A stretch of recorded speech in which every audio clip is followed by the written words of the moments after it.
He just kind of nodded at me and said, "Last day school, Mommy." And that was the last time I ever saw him. The front desk told us that we couldn't visit him. He's a ward of the state. Hi, I'm Jay Ruderman, host of All About Change, a podcast showcasing individuals who leverage the hardships they faced to better the lives of others. I always had a place to escape, but this was something that was unraveling in front of 23,000 people. Listen to All About Change for a dose of hope and inspiration.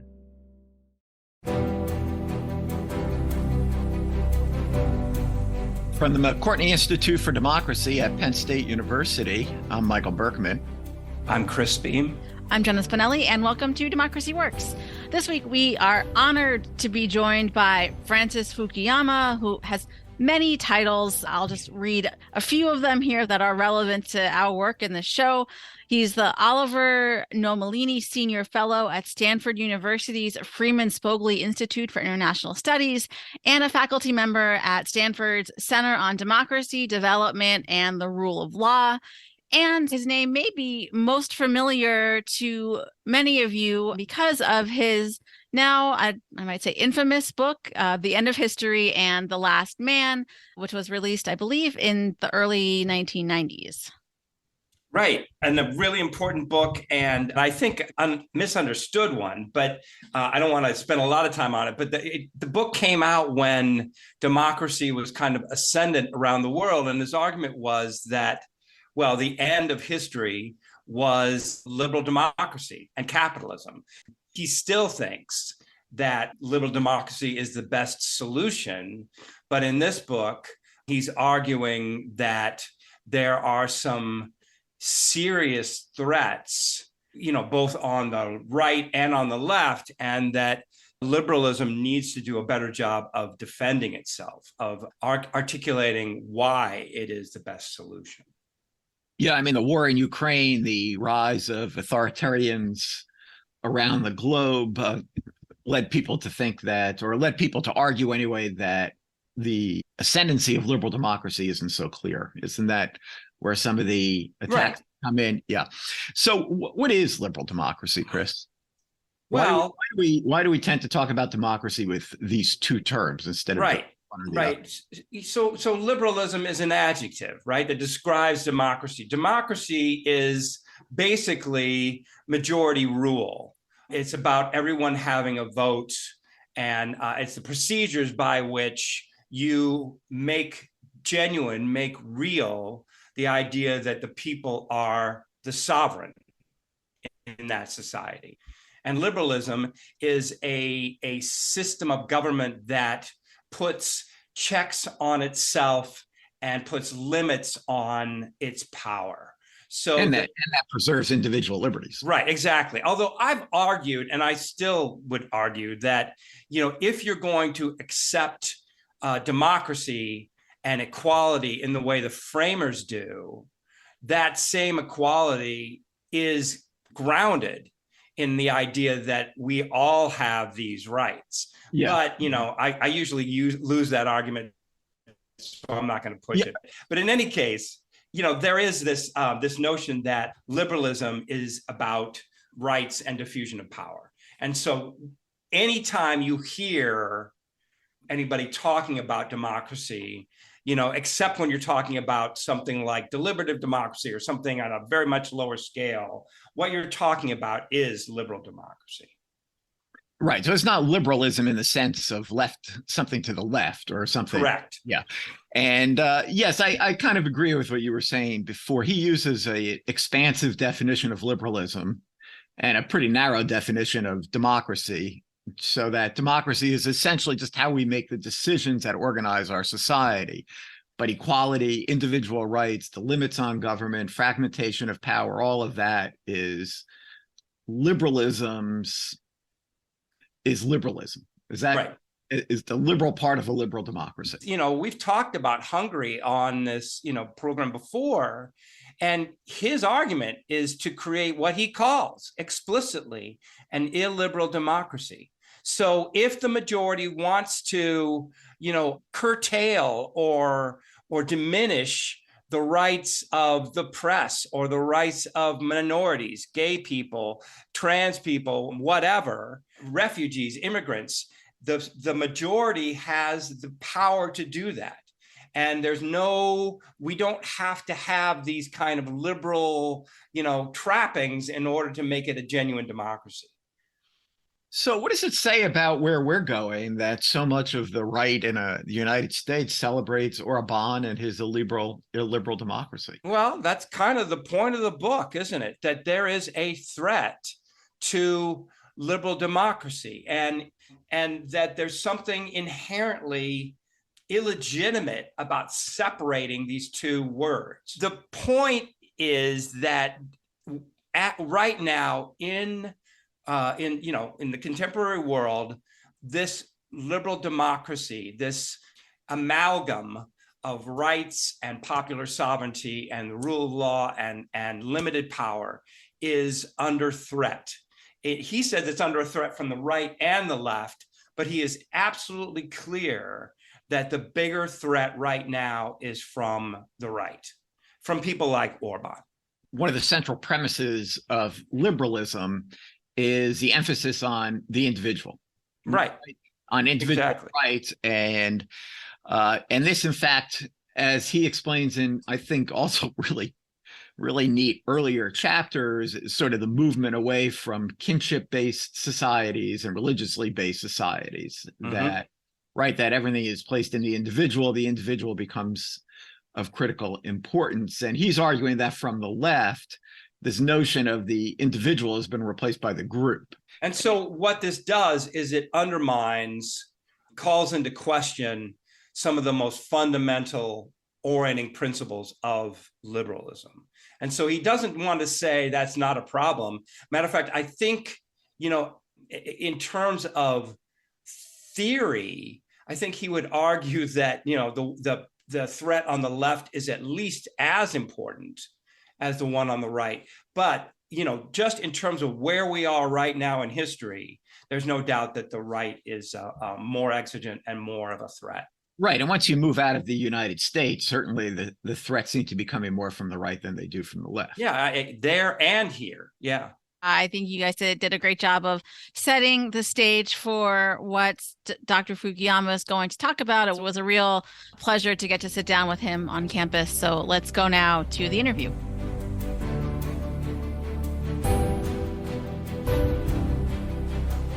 Francis Fukuyama, welcome to Democracy Works. Thanks for joining us today. Thanks for having me. So lots to talk about, including your most recent book, Liberalism and Its Discontents. We talk about liberalism a lot on this show. I'm sure the basic tenets of it are familiar to our listeners. So rather than starting with the kind of strict definition, I wonder if you could take us back to the period when liberalism seems to have worked the best or taken the strongest hold in the U.S., the post-war period, and kind of walk us through, what it was about that era that seemed to match so well or line up so nicely with the principles of liberalism.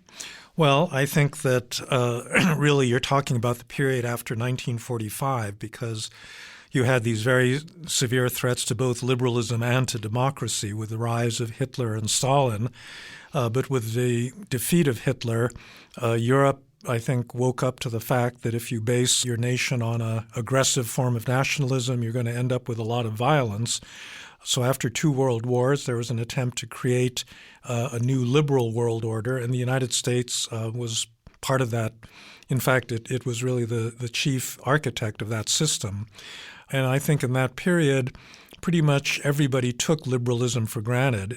Liberalism is part of the American DNA, built into the Declaration of Independence with the declaration that all men are created equal and that we need a rule of law, constitutional order. And that fit very much, I think, with this European recognition that nationalism had really gone wrong. And then I think it got another shot in the arm after 1989 to 91, the fall of the Berlin Wall and the collapse of communism. And again, communist regimes were the only ones that were the principled opponents at that time of liberal democracy, and they seemed to implode at that point. And a lot of countries then made a transition to democracy. Some of them have unfortunately been backsliding since then. But, it created a spirit of 1989 that carried on, I think, for pretty much the next generation. Yeah, and so many of those things we've heard about, especially in the early days of the war on Ukraine, there was lots of framing about, is this the end of the liberal order, the Western liberal order, that sort of thing. But can you say more about how you see the connection between liberalism and democracy? Sure. So I think liberalism and democracy are very closely allied. Liberalism is really a set of laws and constitutional provisions that limit the power of government over individuals, whereas democracy are things like free and fair elections that make sure that governments are accountable to the people. And for the most part, they support each other. The law restricts, the power of governments, and democracy makes sure that the law remains, the dominant guide to civic activity. But they can be separated. And so you can have a liberal order that's not terribly democratic. I think, Germany, the Rechtsstaat in the 19th century was a liberal order that guaranteed legal rights, but it wasn't democratic. And sometimes people speak of Singapore today as being an liberal but not democratic order. And you can have illiberal democracy. That's what Viktor Orban in Hungary claims that he's trying to create. So he's popularly elected. He has a democratic mandate, but he's trying to dismantle all of the checks and balances in Hungary, the free press, independent judiciary, civil society, opposition political parties that are part of the liberal order. Now, I think they actually do go together, because the moment you dismantle the rule of law, you get more power, and then you can undermine democracy by gerrymandering or denying people access to the vote. We see some of that happening, unfortunately, in this country at the moment. So I think the two support each other, but, I think technically and historically they're not identical. Yeah, and that gets to some of the arguments around the discontents of liberalism. And is it fair to say that, the disconnect between what liberalism or what liberal democracy should be and the speed at which, or the extent to which it actually gets there, is that the source of some of that discontent? Well, it's a source of some of the problems. So I think that for many people on the progressive left, the real problem is that liberalism is slow. It works by law. It's very procedural. You have to respect, the rights of all the people, including entrenched interests. And so sometimes it's very hard to change things. And that is very frustrating, because liberalism in no society has ever lived up to the full promise, that everybody would be treated equally under the law. That doesn't happen in the United States today, despite, our founding on those principles. And so that's one thing. I think there are other sources of discontent. So a lot of it has to do with economics. Liberal societies protect property rights, and for that reason, I think they've been associated with economic growth and prosperity. But beginning in the late 70s and 80s, you had the rise of what's now called neoliberalism, where I think market principles were carried to extremes, and also the state, the role of the government was denigrated. And there was an attempt to roll back the state to a point where you had financial instability because of deregulation. You had the growth of a lot of inequality. And that, I think, led to a lot of populism in the 2010s, because people didn't like the world that emerged out of those principles. So you just now, and in your book, you've identified threats coming from both the far right and from the far left. And in the book, you mentioned there's an asymmetry to this discontentment. And I wonder how important you think it is to acknowledge that asymmetry, or to be vocal about it. I feel like sometimes there's a tendency to want to downplay it for the sake of compromise, or for the sake of trying to move things forward. Well, we've just been sitting through a series of January 6th committee hearings about, what happened on that date. And, in my mind, there's no question that the clear and present danger to a liberal democracy in the United States is coming from the right. What that committee has revealed is that the storming of the Capitol was not just a spontaneous protest that somehow got out of hand. It was planned, by President Trump based on a legal theory of John Eastman that somehow the vice president could overturn the election. They didn't get away with it, but they tried. And they're going to try again because, unfortunately, a lot of the Republican Party has coalesced around downplaying that attempt at a coup, basically, and they're putting people in power in all of the states that they control so that they could do it again in 2024. So there's really nothing happening on the progressive left side that's remotely comparable to that. I mean, we could lose our democracy if there's a close election in a little more than 2 years. I think that what's going on the left is a slower acting, change in culture that has to do with the way that we regard certain liberal principles like freedom of speech and due process and individualism that have come under critique by certain versions of identity politics. But that's not going to destroy our democracy in the next couple of years, I would say. Well, and on that point about the states, I've heard the phrase democracy deserts before, where some of these states that are engaging in gerrymandering, in restricting the vote, in some of these other practices. So I wonder how you think about liberalism and liberal democracy and federalism. Is there a sort of baseline national standard, Sure, for lack of a better term, or is it okay that there's discrepancies or disparities? Well, it all depends on the issue. So with something like fundamental equal rights, rights of citizens, of human beings, you can't have federalism. That was really what the Civil War was all about, because the southern states said, well, we voted for slavery before the Civil War. After the Civil War, they said we voted for segregation, and that should be the dominant principle, and the federal government should leave us alone. And I think that Abraham Lincoln's argument when he was debating this with Stephen Douglas before the Civil War said, no, that's not right. The principle of democracy does not trump the principle that all men are created equal that's contained in the Bill of Rights, and that's the dominant principle. And therefore, the federal government has a right to override states' rights in those cases. And that's really why the 14th Amendment was passed, is to make sure that no state could nullify those basic rights. Now, that's true for something as basic as the right to vote, right to speak, right to believe. There are other things that you don't need that kind of uniformity on. And I think, policing, education, a lot of things vary from one part of the country to another, and they probably ought to, because the conditions in rural Louisiana are really different from San Francisco or Chicago. So I think you really have to understand the kind of issue that is being federalized. If it does have to do with basic rights, then that is something that I think you're going to need to impose uniformly. But there are other issues of policy that, I think you need some variation. And it seems also that, if you look out at a public opinion, polling support for liberal democracy goes down the lower you get in the age bracket. So there's also, lots of calls to reimagine civics education and the way that young people learn about these concepts.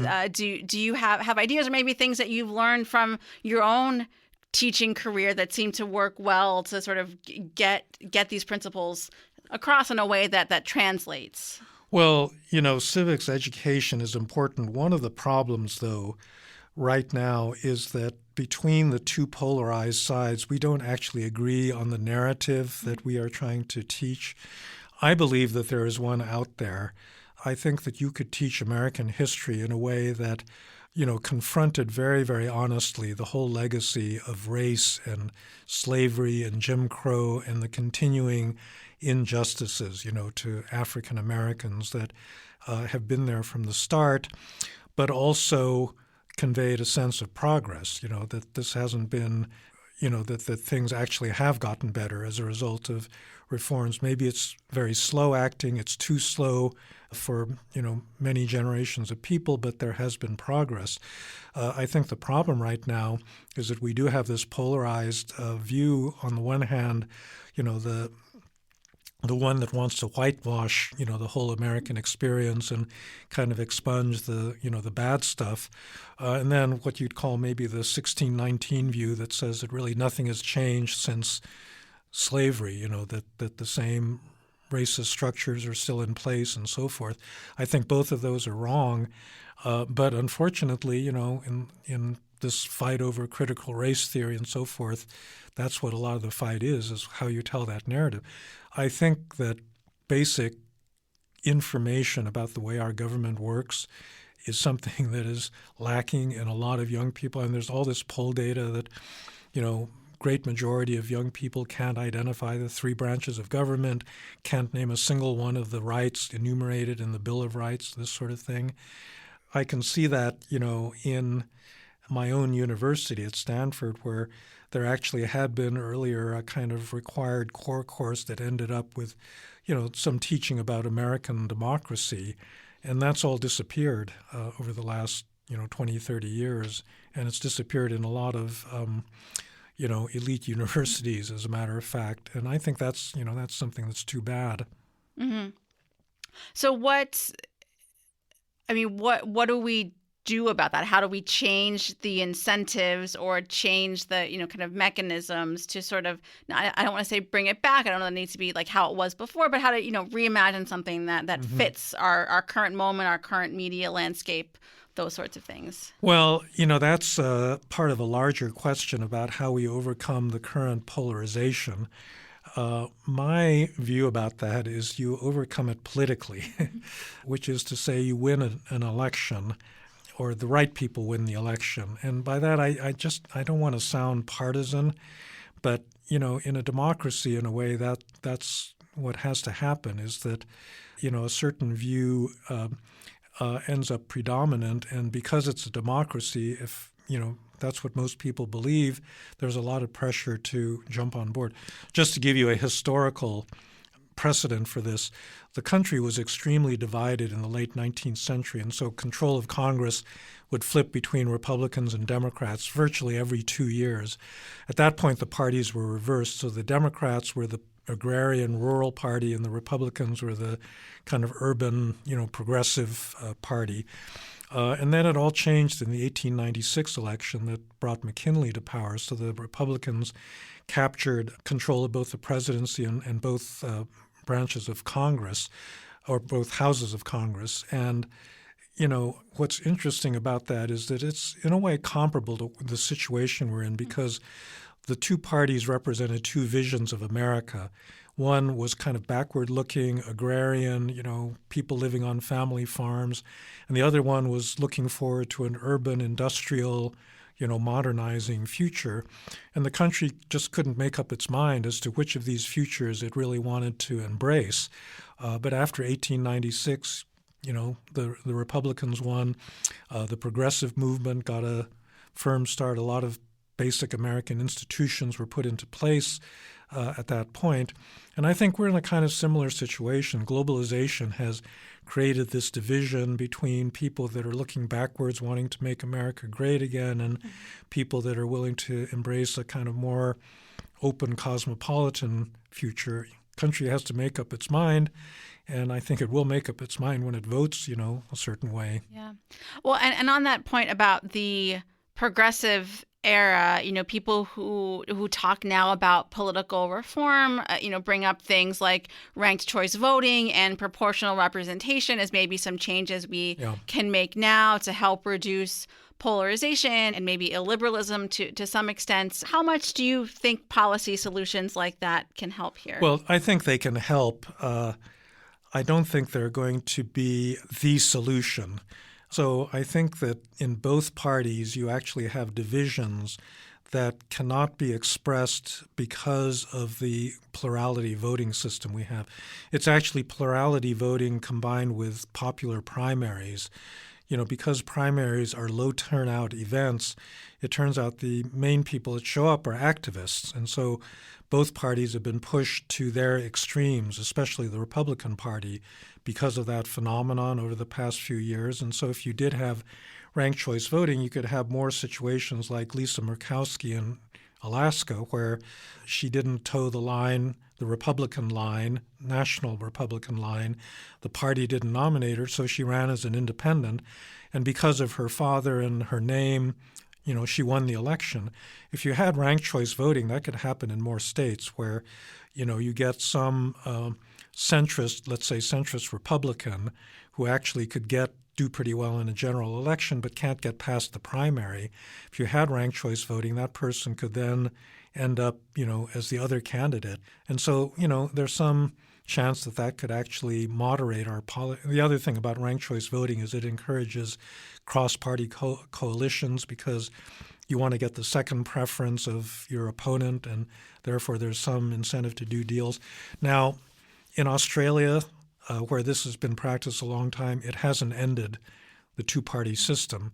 And so it's not the universal fix for our problem. But I do think that, there are some institutional changes that could perhaps moderate our current polarization to some extent.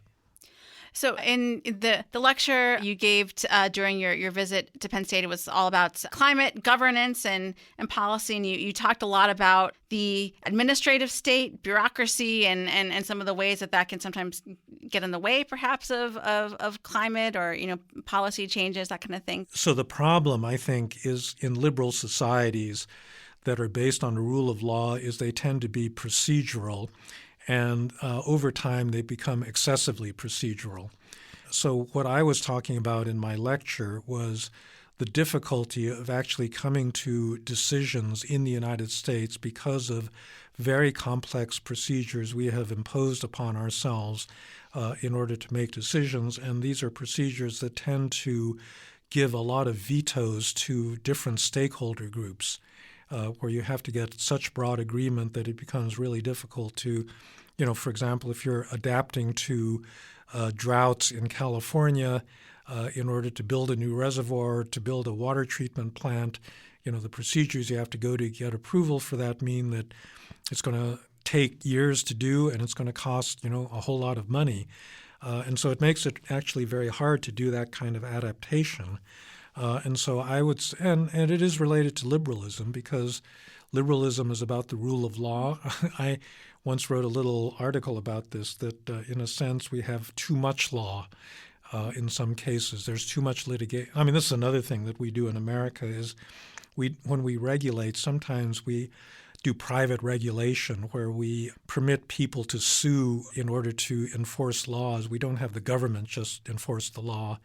And so this is something that, I think makes regulation more costly. It makes it slower, and it just makes it harder to make decisions. Mm-hmm. Yeah, and so you mentioned there the concept of veto points, which I know also generated lots of questions during your talk. Can you just say more, I guess, first about what they are? Sure. So, in fact, I invented a term, vetocracy, in my book, Political Order and Political Decay, which is ruled by veto. So, basically vetoes are checks and balances, and we Americans take great pride in the fact that our Constitution provides lots of checks on executive power. So this has to do with splitting power between the president and Congress, having a powerful upper house of Congress, federalism, a separate judiciary that has the power to overturn rules. So these are all institutions that block strong government. And, it's a good thing for the most part. That's what prevents tyranny.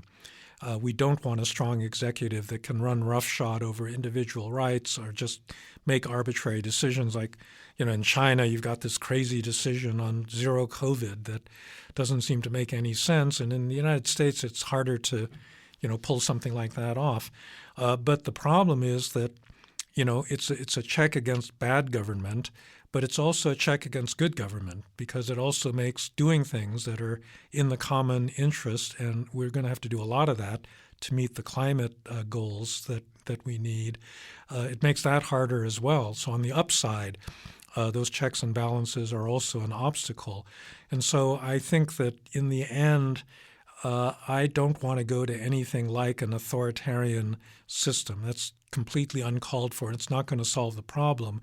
But I do think that we could probably reduce the number of veto points that would, look, just to give you an example, you cannot get an assistant secretary or a cabinet member confirmed in any administration without that taking 6 months or a year, because all 100 senators have the ability to veto that appointment.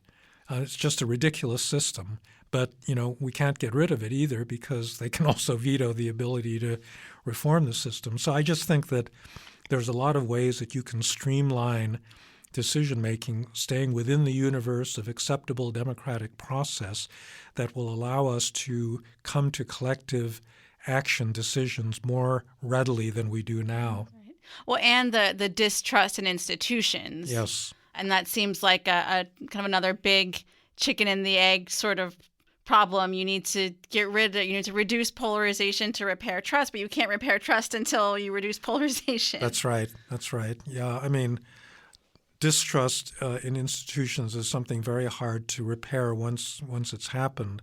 And unfortunately, the combination of the internet plus a kind of desire to weaponize every vehicle you have to get at the other side has really led to this huge erosion of trust in virtually every institution in the United States. This is a broader problem than just the U.S., but I think it's gone further here than in many other democracies, and it's really impeding our ability to, come to any kind of agreement on important issues.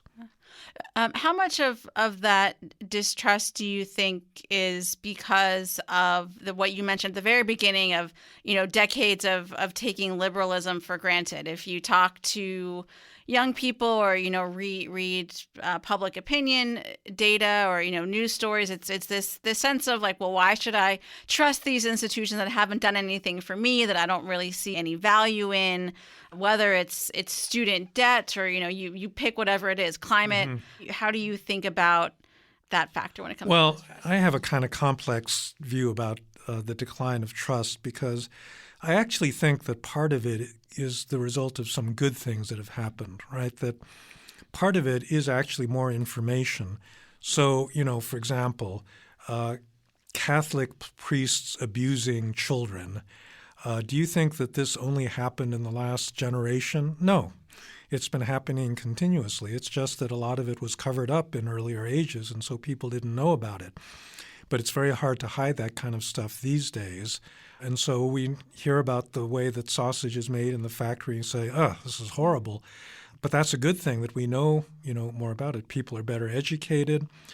They're not willing to defer to authority just because you're wearing a uniform or because, you have a certain official position. People learn to think critically. And so, there's a certain degree of distrust that is a good thing. That means that people are holding people in power more accountable.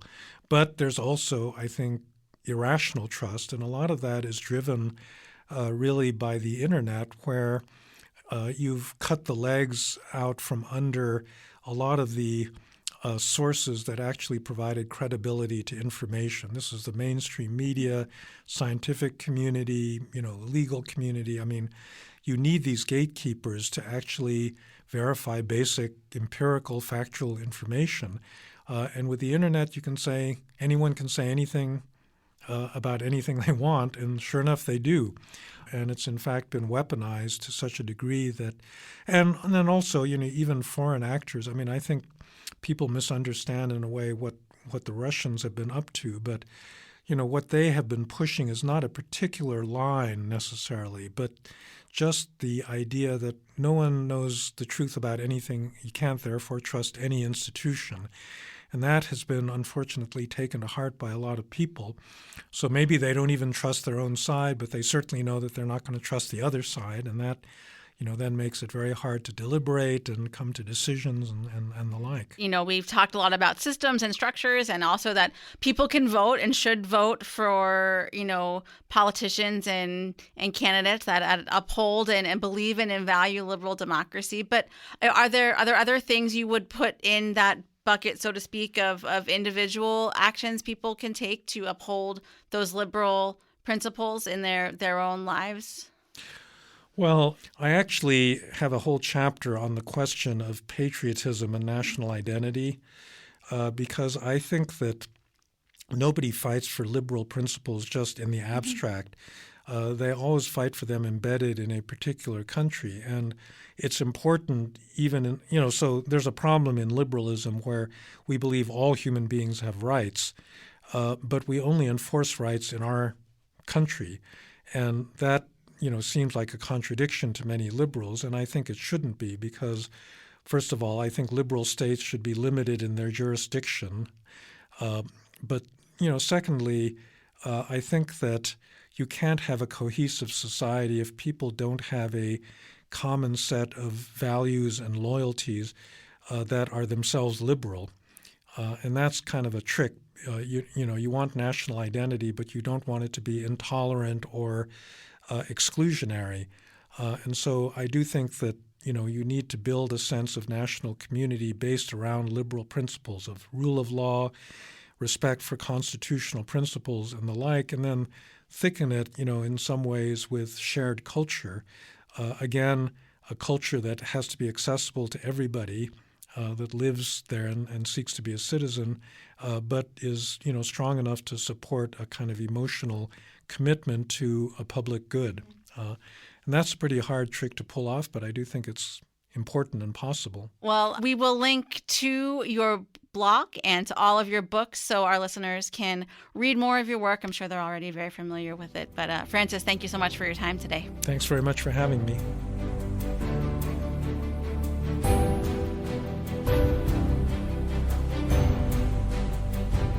Lots to chew on there, man. I mean, again, a really impressive and impressively expansive scholar. He just knows a lot about a lot. One thought that I had as kind of a way of framing this second part was, the title here recalls a book by Freud, Civilization and Its Discontents. And, I'm not a Freud scholar by any means, but the point of that book was that within civilization itself, it contains the seeds of its own destruction. That's really a good way to say it. Yeah. Civilization contains the seeds of its own destruction. And I think there's a way in which you can find that same kind of thread in Fukuyama as well. If you take the individualism that is at the core of liberalism, if you take that too far, you end up denying some basic human realities. If you take the idea of capitalism and free enterprise too far, if you see people operating merely and solely as profit maximizers, you end up undermining society and you create resentment. So there is at the core of this liberal democratic project this danger that is present within itself. And we need to be vigilant, and we need to use all the parts of this liberal democracy to keep things balanced and in control. I think that's a good point about what he's arguing here, that the seeds of its own destruction are contained within liberal democracy. I thought one neat example with that had to do with something he calls veto-ocracy. Vetocracy, I think is what he calls it. But yeah, veto-ocracy is probably a clearer way to understand what he's saying. Yeah, vetocracy. He talked about that when he was on campus. I mean, we were, who knew that Francis Fukuyama went to high school in State College, Pennsylvania? It's something we learned when he came back this summer to give a talk at a conference on environmental politics. And he was talking about this notion in the context of what it takes to do any kind of project in California where he lives, that there are just so many veto points that it's impossible to get anything done. And certainly, I thought that was a great observation because it is very hard to get anything done. It's hard to imagine the United States being able to undertake the kind of large-scale projects that built, for example, the interstate highway system, right, or the big dams out west, or any of these other major infrastructure projects that have occurred. And his point here And of course, we can think about that in terms of just how Congress operates. That there are so many veto points within Congress, and then within the executive branch, within the administration, and all the regulation. And his point here is that these multiple veto points are a consequence of a government designed with limits, and those limits taken too far. But it becomes particularly relevant because he argues that democracy is really the only mechanism by which we can constrain, or better, can ameliorate the sins of capitalism. An autocracy can act. Because it's easy for them to act, but that doesn't mean they will act. Right. To address some of these issues, it's more likely to occur within a democracy, but they can act because intrinsic within it are all of these veto points that have only increased over time, which makes which is a natural consequence of the distrust of government within a liberal democracy, that it's impossible to act. But he also talks about individualism taken too far. So capitalism just creates inequality. That's what it's meant to do, right? Some people win, some people lose. And that creates this incredible engine of economic progress. But democracy is grounded on the idea that we are all equal and that one person's vote doesn't count more than anybody else's.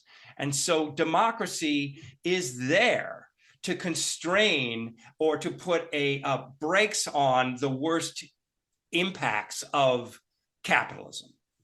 So there are public goods. There are people who are harmed by capitalist choices that had nothing to do with those choices, right? They just are collateral damage. Well, democracy is the way you address that and keep those effects, you minimize those effects. But if democracy doesn't work, or if there are too many vetoes that stand between democracy and some kind of democratic solution, then neoliberalism, then capitalism is unleashed, and that undermines democratic society.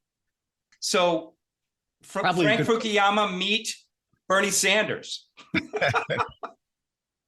Okay, well, Jenna, thanks for the interview. It was really a pleasure to hear Dr. Fukuyama and also to meet him when he was on campus this summer. I'm Michael Berkman. I'm Chris Beam. Thanks for listening.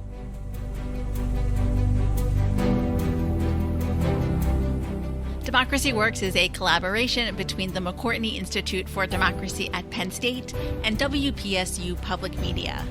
Our editors are Michael Klein, Chris Kubler, Mark Stitzer, and Clint Yoder. Editorial review by Emily Reddy. Additional production support from Andy Grant and Christine Allen. If you enjoyed this episode, please leave us a rating or review in Apple Podcasts, Spotify, or wherever you're listening right now. Democracy Works is a member of the Democracy Group Podcast Network. Visit democracygroup.org to learn more about our podcast collective devoted to democracy, civic engagement, and civil discourse. Thanks for listening. We'll see you next week.